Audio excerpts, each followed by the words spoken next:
Welcome to another Triathlon podcast, the podcast that brings the electrifying world of triathlons right into your headphones. Journey into captivating conversations, share the excitement of race recaps, enjoy the humor only a triathlete would understand, and join us as we debunk myths and bring you the bare, thrilling truths of the triathlon world. So feel your heart pound, breathe in anticipation, and get ready to dive into the world of triathlon.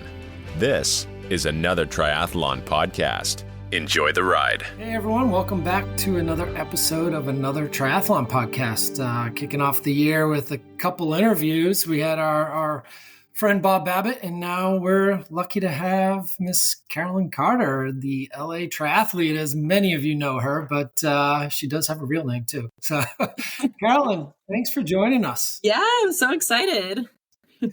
It's awesome to have you, Fedini. I have a bunch of questions, but why don't we kick it off with you just kind of giving us the standard recap of how you got to where you are. I mean, you've taken over the triathlon industry when it comes to social media and kind of leading the charge, and now you got people copying you and following you. But how did this little Midwestern girl get to where you are now? Oh gosh, well, I don't know. I mean, so I started triathlon in 2016. After a lifelong career of competitive swimming. And then I remember I kind of started the Instagram. I think when I started, maybe even before I started triathlon, I think it was like Carolyn Fit or something, like a fitness account.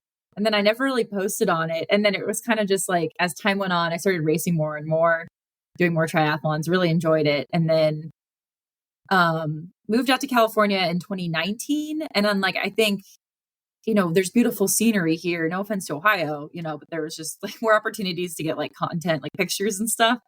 And so I think also meeting new friends and everything. So my page kind of started to grow a little bit around that time. And then I made my first reel in I think 2021, maybe at the end of the year. And it did really well. And I was like, wait, this was so much fun to make. And that was kind of when reels were a little bit newer. And then I started getting more followers from that reel, and then it kind of snowballed. And now I'm this is literally a second job. So I love it. Well, I guess third job if you count triathlon as a job too. It is now with that pro card in your hand. So it's, I guess so. I mean, and a lot of people probably don't realize, you do have a day job, and a lot of us as coaches, age groupers, that's our normal day-to-day life. So I think that is kind of a bigger attraction for you too, is that you kind of relate to everyone else. You're just kind of grinding and have busy days and find the way to still train and get to the level that you're at too. So what drove you in the athletic world? You were a competitive swimmer. We all know you can handle the swim times and you can throw out how many K in a morning session and then just go climb mountains on your bike and stuff like that. But what drives you to continue doing triathlon other than the professional card and having the content to put into it? Is it something that still drives you every day to actually compete? That's such a good question. So I think I swam in college, but I didn't swim all 4 years. I quit. I got really burnt out. So there was a time period between quitting swimming and then starting triathlon, 3 years, I think, where I didn't have any real goal. It was kind of nice to have a little bit of a break because I'd been swimming since I was 5. But then I think on the third year of not having anything to train for, I was okay, it sounds kind of weird, but I was what's my purpose in life? It's I was always a swimmer. That's what I was known as. It was almost an identity crisis. I was I think just for me personally, I need a goal to work towards to make me feel like a whole person almost. So I think that was kind of how it started. I remember I signed up for my first half marathon. So then I was okay, now I need to learn how to run and build up run mileage. And then, then from there it was train for your first half Ironman, then your first Ironman. And then now it's more, specific time goals and everything like that. But yeah, I think just the drive for me is just having a goal and, I don't know, just that feeling of working towards a goal. And I do the kind of the structure that the training gives me. I know sometimes it's I'm so busy. The last thing I want to do is go out and train after work or whatever. But it's even if I took a week off for, after a race or something, I'm like so ready to get back into it. Like, I just can't imagine life without triathlon. I agree. It's been very time consuming, but at the same time, it's like, what do you do when you're not doing it? What do you do when you're not training? It's Right. or then you go like, I'm training for a marathon and that's all I'm training for right now. Wait, what about my swimming and my biking? And it's like, it's hard to give it up, for sure. And obviously the swim background, what kind of tips would you have for our swim audience? Like people out there that came from where your background is, there's so many competitive swimmers out there that we see in triathlon that have a huge advantage if they can pick up the biking and the running. What advice do you have for swimmers out there that maybe are struggling with I don't want to keep doing this too much longer to mentality? That's a great question. I think it's funny that you mentioned that because I remember I had a coach in high school, one of my swim coaches, he's an Ironman athlete. And I remember thinking like, who the hell? Like I would never. I was like, that sounds awful. Like people do that. And then I remember too, I was like, oh, I'd never do a triathlon, even when I quit swimming. And then I started running and I was like, I don't know. And then I eventually was like, okay, well, once I started running, I was like, all right, I've got 2/3 of the sport down. I don't know, like good advice I think the biggest piece of advice for like people who are currently competitive swimming is like, do give yourself some time if you need it after, because it can be a lot. I can imagine if you were going straight from like a collegiate or even, high school, whatever, swimming career straight into triathlon. It's like, I can see that getting kind of like exhausting. But yeah, I think for me, just having like a couple years off to find myself, that really helped. And then another thing for me, I think the biggest thing was like cost and like buying a bike and all that. And like one thing to note is like, I was pretty young, pretty broke, when I started triathlon. It's like you can still get by training for a triathlon on like the cheapest gear or even just borrowing gear. So, if you're like scared of, because running's cheap, you can just buy some shoes or whatever. But if like the bike is the part, like the cost of the bike and everything is the part that's scaring you, it's like, just know there's cheaper options. Just do it. It's amazing. Absolutely. Fed, you got any questions for Carolyn? I know you do. Yeah. So, well, first off, I wanted to say congrats on everything, and you've been crushing like social media and all that. Well, first question is, coming from a swimming background, what was the hardest mind shift you had to make in order for you to think of yourself as a triathlete and not like a swimmer that does triathlon? Or is that still haunts you today, or how do you manage that? Oh, that's a good question. I don't know.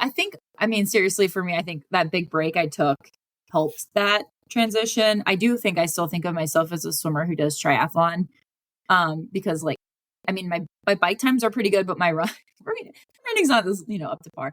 But I don't know. I guess like just that time I took off from the sport and then immediately kind of just went into triathlon. It was kind of easy to separate those two. But yeah, I don't know if that's a good answer. Yeah, no, all good. And I wanted to ask you, what was your first thoughts when you did your first 70.3? Were you hooked right away, or were you like a lot of us who are like, no, I'm done. No, thank you. See ya. That's very funny. So I actually signed up, very ambitious of me. The first triathlon I registered for, again, didn't even own a bike at this point, was a 70.3. And it was Ohio 70.3. And I think it was in July of 2016.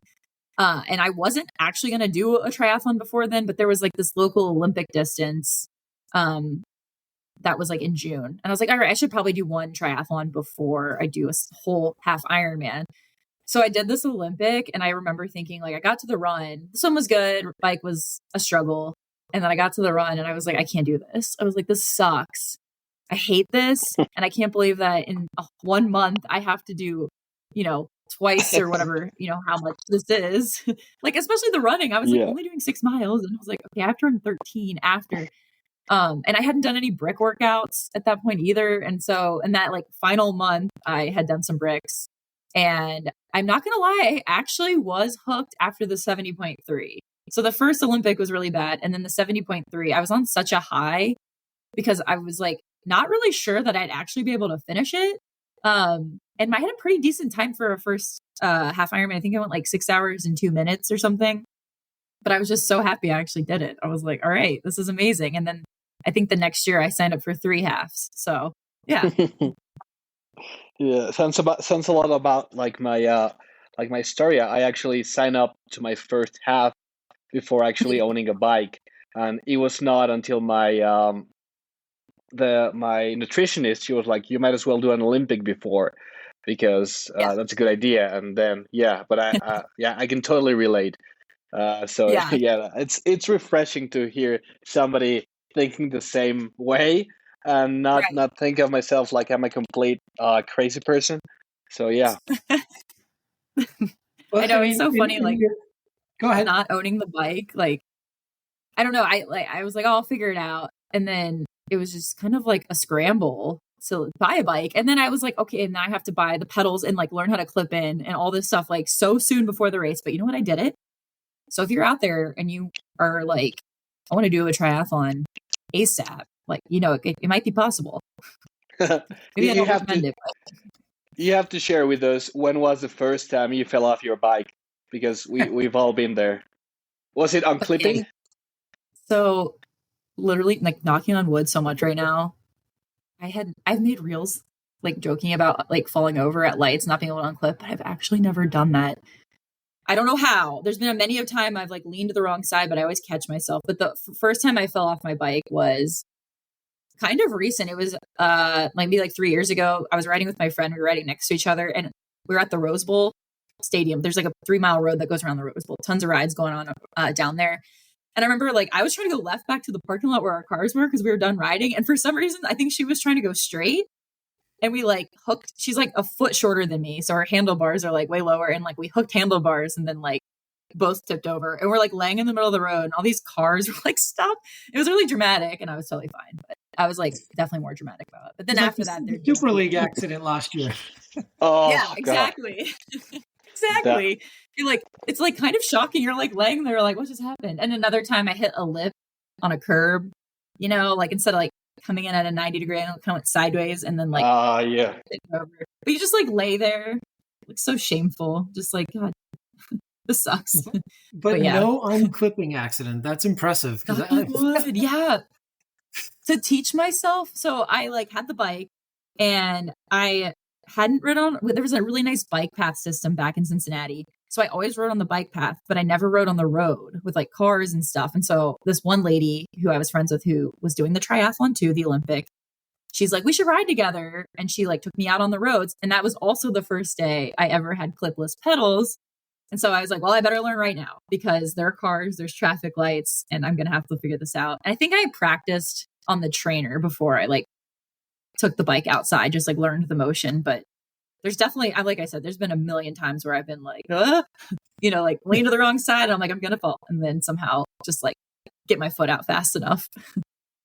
I think my only saving grace on my first major ride where I had clipping out problems, it was in areas where I was able to do it, not at lights, but like we were coming around a corner, but it was because somebody else kept getting a flat and it was the same guy getting a flat over and over again. So like all the attention went to him popping tires over and over. And right. Everyone forgot about like the guy lying in the grass. Classic. So, I mean, and I've obviously went way back and looked at the history of some of your reels and how crazy quick that a lot of them have done really well. And obviously people have gone back and looked at them, but there's been some that have just gone and taken off. And one of them you just spoke about how it's like not easy to get into triathlon monetarily. It's expensive, the bike. But then you've got that reel that talks about how quickly in that first week, that first month, that first year. Oh, yeah. it really snowballs. I'm not going to lie. It's bad. It's an expensive sport. I mean. And you signed up for 70.3s right away. So it's like, all right, well, we're off and running. Now you got to look good doing it and get faster doing it. And 6 hours becomes, I want 5.5 hours. And then you want 5 hours. And there's a few ways to do that with some better equipment. And so, I mean, how did that progression go where like, okay, you're looking at your day job and how much you're spending on rent and everything else out in LA. And it's like, okay, how can I start to budget for what I want to be my career. And it's Right. now you've got 3 jobs, right? You got that social media aspect of it too, Yeah. which has really helped, I would imagine, your progression in the sport and allowed you to test out some things that others haven't. But how did you balance all of that? Yeah, that's such a good question. So when I started triathlon, like I said, I was just out of college. I had a full-time job, but it didn't pay. It's, your first job didn't pay great, but I bought, like a cheap, I forget how much it was, like $1,000 road bike. And I had that road bike until I think 2020, which is crazy. It was like aluminum, very heavy, like clip-on aero bars. But I mean, it worked. It, was still able to like race on it and everything, and I think the first race I ever did, I borrowed a wetsuit from somebody and then, eventually bought one on sale. But then, yeah, as like time progressed, moved to LA, got a job that paid a little better. Eventually bought a TT bike, and then that like snowballs too, because you have a bike and then you're like always looking at the next bike. But yeah, I mean, honestly, like it's just, yeah, it's expensive. But I feel very lucky with social media because this kind of does bring me a lot of opportunities. Again, I feel very blessed that I have it, but I think it does bring opportunities that other people might not have, where I work with brands and, for like get free product in exchange for like posts and stuff like that. I don't really have any, like, I think other people kind of mistake being a pro, like people who aren't triathletes, like the cyclist friends I have, they'll be like, oh, do you have sponsors like as a pro? And I think they mean like people who are paying my way, like paying for race registrations and stuff like that. But like, no, I don't have anything like that. But everything is like through social media. So yeah, again, that's just like, I feel very lucky to have that. I think that's a problem that the sport itself, though, has started to identify, is that the pro triathlete was not taken care of the way that normal professionals are in other sports. And I think we're all happy with what the T100 and now Ironman series and things like that have competitively done. Whereas now you have people getting salaries, and it is the top end of the sport, and we understand that. But that's going to trickle down to other professionals who are now going to have opportunities to be in situations where they can race and maybe do something more. And I mean, man, you see it every day. There's more and more pros on the lower end of the rankings that are doing more of the stuff that you're doing, even on the top end with the YouTubes and the Instagram accounts and trying to grow that stuff.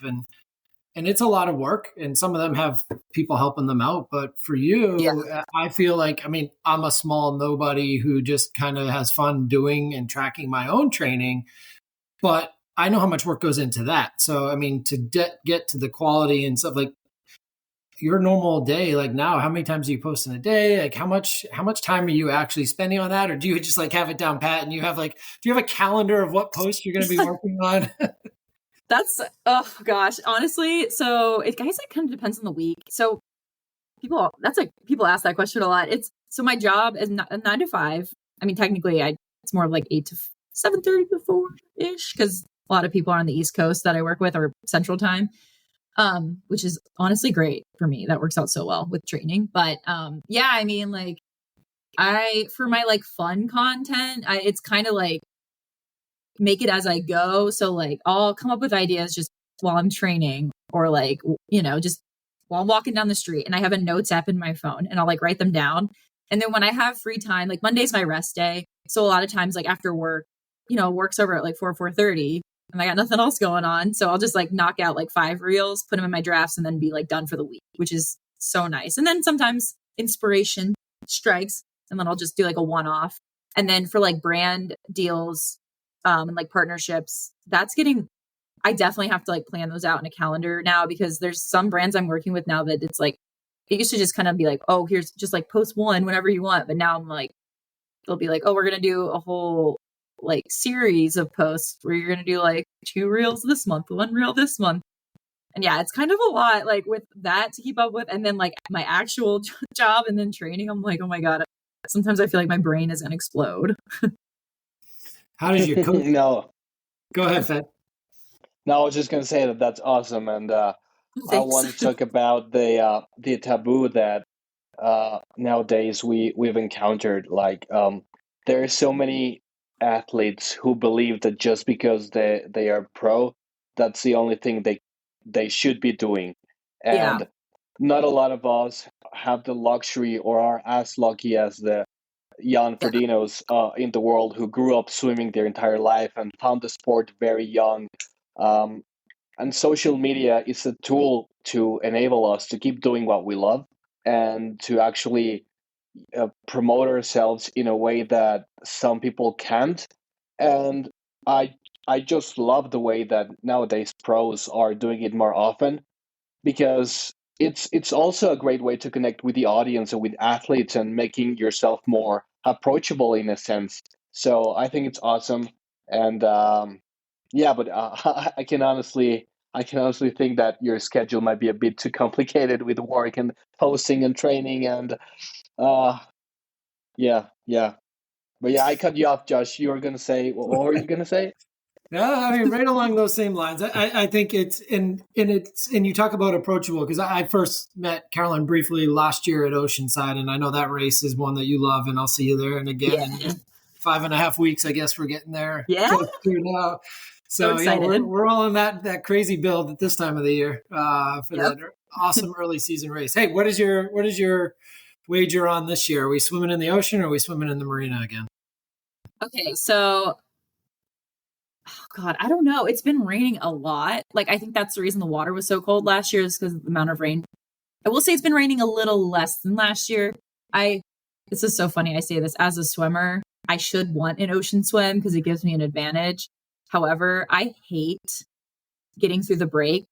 Hate it. And I like, waves scare me. And I'm like a strong swimmer and I hate waves. So fingers crossed it's just in the marina. But Just I the have sea no idea lions. right now. But Just the sea lions and us. yeah. We'll see. I think it's 50-50 right now. But it's it's raining right now. So Yeah. who knows?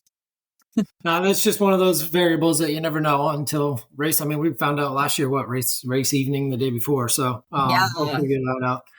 But in terms of like, I mean, we talked a little bit about what drives you and keeps you going racing wise. Now let's have a little bit more fun with that. We did have a question from one of my teammates, and they were asking, what was the bigger adrenaline rush? That 70.3 finish, the finish line of a triathlon, or Price is Right? Oh my God. Oh, it's almost like the same feeling almost like when it was over. Like you're just like so high. I will say I think Price is Right was more adrenaline because I don't know. Actually, that's such a good question. I was like shaking at the Price is Right. Like the whole, that filming took like 3 hours. I was just like shaking the whole time I was down there. And then afterwards I was so hyped and I like couldn't tell anyone because we filmed it in September. We can't tell anyone. The show doesn't air till December. But yeah, I mean, they're very similar levels, I would say, but I say Price is Right might be a little bit higher. I mean, I guess, I haven't had a chance to think about that, what it would be like either. But I mean, Price is Right is probably a once in a lifetime type opportunity where it's like, all right, I can go crush another 70.3 finish line if you want. That's true. Yeah. I mean, it's not every day that you're like up on stage with Drew Carey winning Double Showcase Showdown. But, but yeah, you're right. It's 70.3. It's like, I got 2 or 3 this year, How many people have won both showcases? Do you know? Okay, there's actually a Wikipedia or a website or a Wikipedia page or something that actually lists it all. I think there were 2 this season so far, but I think that's rare. I think some seasons they don't have any. And then I think maybe like 1 or 2 a season's like kind of standard. But people were like, "Oh, are you just a genius? You're just like an expert at like pricing." I'm like, I literally pulled that number out of my ass. Like I just gave them a number. I wasn't like sitting there with like a mental like that. Like the meme with the math equations around me. That's the adrenaline part too. You can't think when you're up there. Like I was like, I don't remember anything that happened. It's like,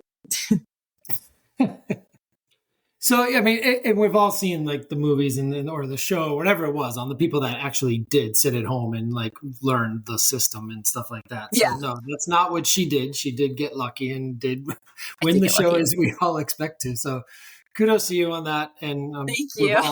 we've all got to see you enjoy some of the gifts, and it's crazy that they're still trickling in. Yes. That's the TV is mounted now. Everything's good there. I sold the car, and then the trip is half booked. Still need the flight, and then I also took the Jimmy Choos, and I'm like, I don't know where they are. They haven't said anything about them. I'm like, they said 3 months from air date, and the air date was 2 months ago tomorrow. So we'll see.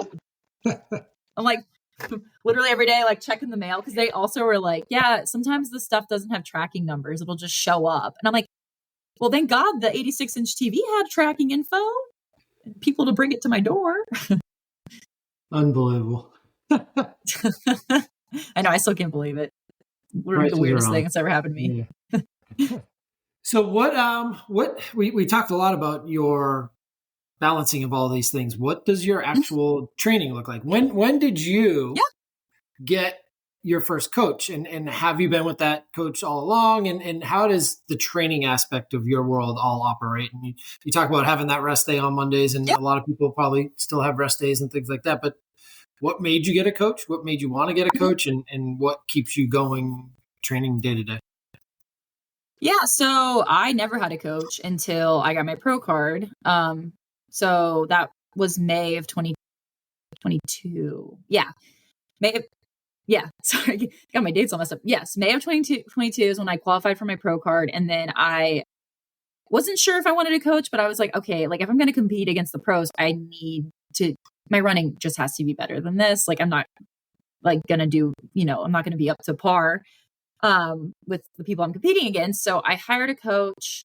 It was like somebody I knew through somebody else. But then I had like a call with him, and I didn't do a lot of shopping around for the first coach. Hired him, and he was a good coach, but our philosophies didn't really align. For me, a big part of why I enjoy like cycling, especially, is I just like the community aspect of it. I need group rides. And I think he was more of like 5 hours zone 2, like on your TT bike outside alone. And it's just, I can't. It's like, and so like for me, part of training is like, I want to have fun and be happy. And I wasn't happy because I was just like dreading training. Not, again, he's a good coach. It was just, that was like my personal thing. So I hired him in June, and then I did Santa Cruz in September, and I had a really bad race, and that wasn't his fault. I had like a nutrition issue. That was my first pro half Ironman. And so I think I put a lot of pressure on myself, and all of it, I just kind of imploded on the run. I did so bad. And then I was like, all right, well, again, it was a nutrition issue, kept him around till Indian Wells of, 2022. And again, had another bad run. And again, I still think it was maybe a nutrition issue, but I was like, all right, well, like, what's the point of, not enjoying my training, and I'm not like doing well in these races, whatever. So we parted ways in December. And then last year I went pretty much the whole year, up until September without a coach. So I did Oceanside without a coach, had my best run ever. And I did follow some of his like run training, like from Training Peaks. I just like kind of pulled some of his training stuff. So I was still kind of following it, but doing more, group rides and stuff that I like. And then Oceanside, I had a kind of bad bike. I think everyone had a bad bike Oceanside last year. Everyone was kind of slow. But the run was really good. And I was like, okay, we're killing it. And then come summertime, I fell off of running and swimming, and I was literally just biking all the time because I love biking. And I was like, all right, I've got other races coming up. I had Indian Wells at the end of the year. That was my next like big race. And I was like, all right, I have to hire a coach because I need structure. I can't just like ride my bike all the time and expect to get faster at running. And so there's this guy that I know, his name is Pete. And his like, I guess team is called Champion Factory Racing. And so he coaches one of my best friends who's a pro cyclist, and one of my other really good friends, Jonathan, who is a triathlete. And they're both like, Jonathan's improved so much. Haley is amazing. Then I found out he coaches all these other people I know. So I had a call with him in September and basically told him like, I want to hire you, but here, like, there's some things that we need to like work out beforehand. And so he's like, okay, send me an email. Like, what are like non-negotiables? What does your work schedule look like? Like, all these questions. And so I sent him this like long email. And so he's like, this is going to work.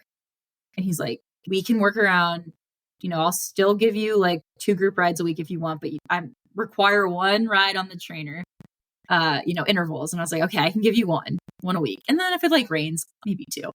And then I was like, I just want to get better at running too, but I can't do over like 35 miles a week, or I get like injured if I run too much. So he's like, okay, we can do that. And he's like, if you want to have a call every Monday to like schedule the week ahead, we can do that. He's very flexible. So I hired him in September, and then it's been amazing. I love him. He's like super, he texts me all this, like we're very communicative. He checks in a lot. He's lets me move stuff around. So flexible. I don't feel there's like no pressure. And so I did Indian Wells in December, and that was like the first big race I had with him. And I had a 7-minute PR. Nice. And yeah, so then for our schedule, my weekly schedule usually looks like Monday's usually a rest day, sometimes maybe like a swim. And then Tuesday is usually a swim and like an interval run. Wednesday's a group ride. Thursday's a swim and a interval bike on the trainer. Friday's recovery run. Saturday's a long ride, usually like 4 hours with a brick run sometimes after. And then Sunday's my long run and a swim. So it's a lot, but it's good. At least your swims for you, like recovery swims for me, there's no such thing. So it's a workout. I got to balance that. That's what my coach and I talk about. It's like, God, just remember that these are really hard swims, even if it's just an easy 2K. Isn't it funny? I feel like for me, like the recovery run on Friday, I do that with a group. It's like, it's so fun. It's like a Friday donut run club, but they just happen to run like the perfect distance for what I need to do for my recovery run. But like, even when I run slow, I'm still like, this is so hard. Like running is so hard. So yeah, I can like see how that people feel that way about the swim. Absolutely. So do you feel like going into Oceanside in less than 6 weeks that your run has come along to where you want it to, or is it still the dread run that you talk about so often on social media? It's grown on me. I'm not going to lie. I think Oceanside, it's hard to dislike the run because it's so fun. That's why I love that race. The crowd support the whole way. I mean, last year, that was part of it too. Because like, again, I didn't have a coach. I was like, I'm going to go into this, have fun. But like, you can't not have fun on the run. So I was just like smiling and like high-fiving people. And I was like, this is hyping me up.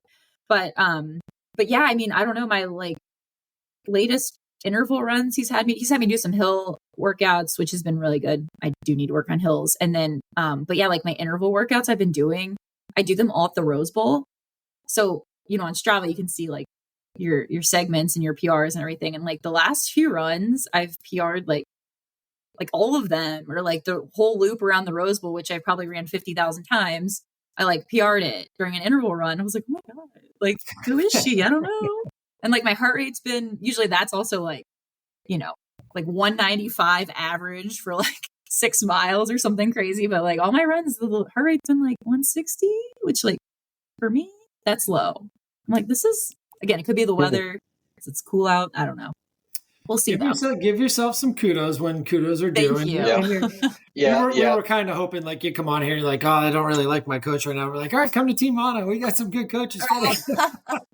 Well, if something happens, I'll let you know. We also appreciate when athlete has a good coach too. So absolutely, he's awesome. Yeah, no, it's great to hear that you're working with that coach. And see, the thing I tell my athletes is we need to be happy as a coach athlete, and the relationship needs to be working both ways. It's not just a transaction. I mean, triathlon is already hard enough to just look at numbers and say, look at you like a robot and check all the green boxes in training peaks. But my question now is like, when I work with my athletes and they're working like towards a race, say Oceanside, I go from general to specific preparation. So now I would be having them simulate a little bit of the race environment. And that those last 10 miles on the bike are usually with a headwind. So I would prescribe them to ride the last 10 miles of a ride with a high gear in aero position, just grinding. Do you work stuff like that?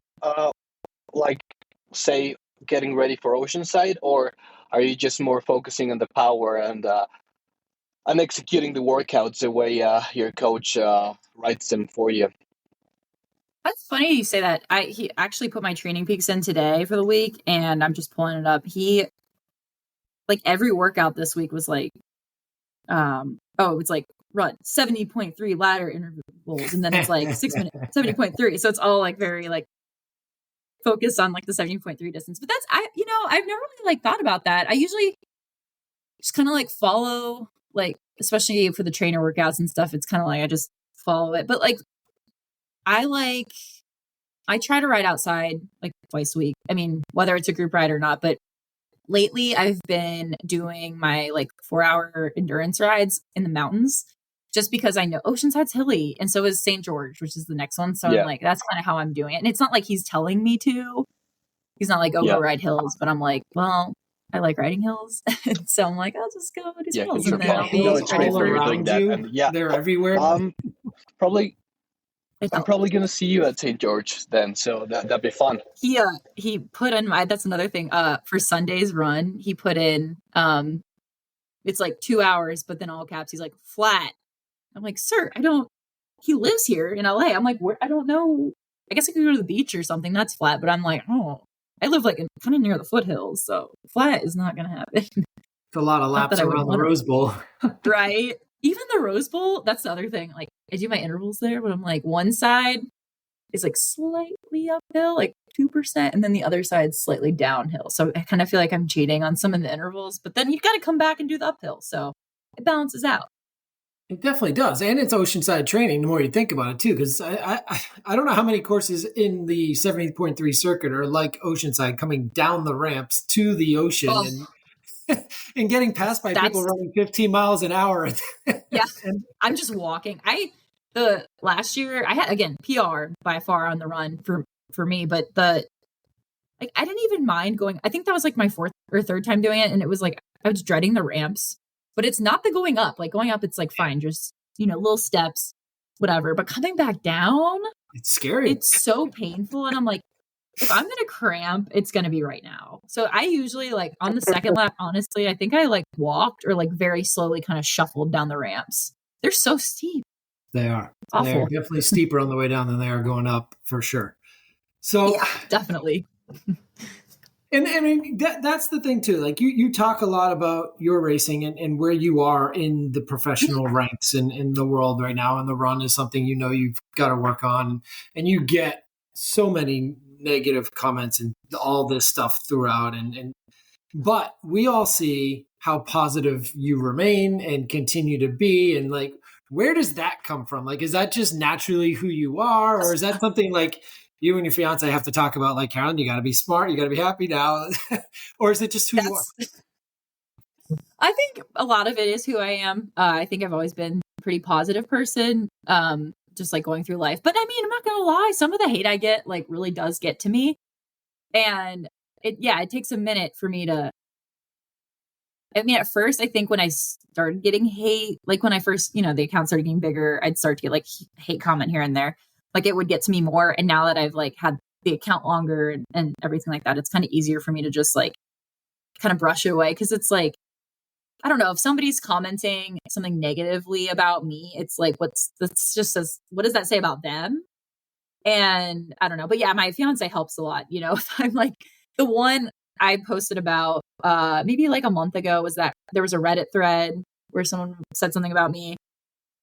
And I was like really upset about that. I don't know why. I think it was because, so when I got my pro card, I knew I was going to be a back of the pack pro. And I was like kind of self-conscious about taking my pro card because I was like, do I deserve it? Like, I can't, I'm a back of the pack. Like, I don't want people to be like, why does she have a pro card? But then when, the first year, like no one cares. You earned it. Everyone knows you earned it. I deserve to be there as much as everybody else. And so it kind of went away, that like almost like imposter syndrome of it all. And then I saw that Reddit thread and like someone commented and was like, I can't figure out like where she even earned her pro card. He's like, I think it's just because like they gave it to her because of her Instagram following. And what else did they say? Like, oh, everybody, all the other pros who actually worked hard to get where she is, like they should be like super pissed at her. And I was like, what the? Like, I was so taken aback. And then I kept thinking, I was like, wait, are people mad at me? And then my fiance is like, that's stupid. Like, first of all, there's no limit to how many pros can get their pro card. I'm not like taking space away from anyone else, but like you had to. Then I like thought about it realistically, and I was like, no, I did have to earn the pro card. They don't just hand them out to Instagram influencers. But anyway, So yeah, that's like, I don't know. Like I said, I just think about the person. Sometimes too, what helps is I'll like write out a response. If I get stupid comments too. So I'll like write a response out and I just like delete it and then block the person. Or sometimes I'll just like comment back and then so they see it and then like block them. And that makes me feel really good. Yeah. No, but I mean, it's great that you have your pro card. And I've always had the mentality that rather be the tail of a lion than the head of a mouse. So that's great that it takes courage to actually be out there with the big girl. So, and I mean, you're progressing. So it's all good. And, you know, people are going to talk. And it's like that James Franco movie, The Interview, when he says they hate us because they ain't us. So that's so true. I mean, like, that's the thing I was thinking when I took it too. I was like, I think anyone who's hating is someone who I'm like, they probably don't even do triathlon. You know what I mean? They're just whatever. But that's kind of what I thought when I took it. And also I was like, I don't know if I'll ever earn it again. You know, there's like certain specific criteria you have to meet. And like, who knows if that'll happen again? Might as well take it, right? It's been just cool though. Go down the rabbit hole of finding out who they are and what they do and all that. Just, I mean, you could end up. Yeah. No, that's more like that's a kudos. There were a couple of questions that people submitted in our network and through Mon Endurance that they that was something people wanted you to know when knowing that we were interviewing you, that they appreciate the positivity that you continue to put out there, because we all know as you grow. And I guess a good follow-up question to that would be what's on the list next? A podium at a 70.3 or 100,000 followers? Honestly, I mean, with my pro card, it's not, the podium's never going to happen. So 100,000, I'm like, oh, it's so close. I think it'll be 2024. I hope. I mean, that, like, what a cool, I can't believe it still.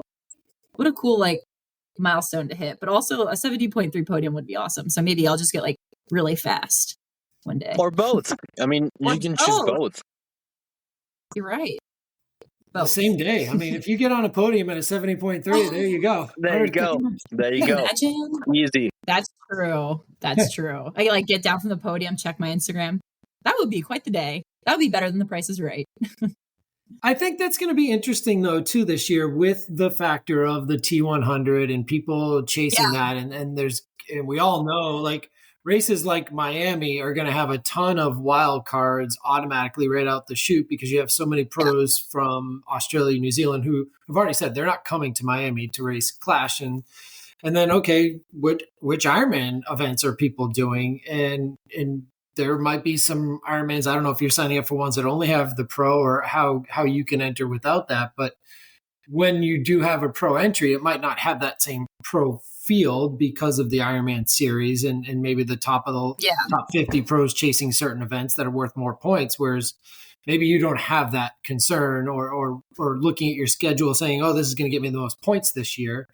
But maybe you do have that opportunity at the podium. So I always think big. I mean, I'm trying to break 5 hours for the first time this year. And for me, that's a huge thing when you can't swim. So, but I'm still going to go after it. I'm still going to try for it. Yeah, exactly. Yeah. I think honestly, this is like so not pro of me, but like when I look at races, I'm literally like, what can I drive to?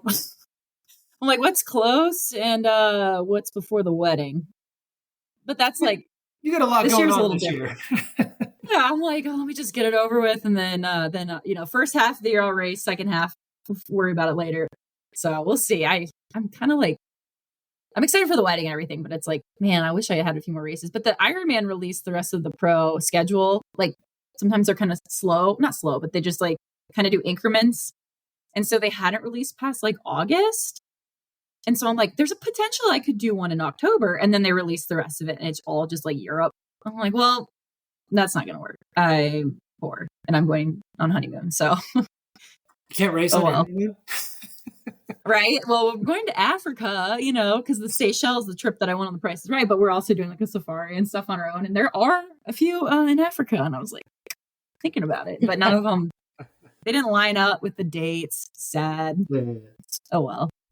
Well, we do have a few like of our standard questions that we like to ask too. And you are a big cyclist. So why don't we get into the craziest thing that you've ever had for nutrition?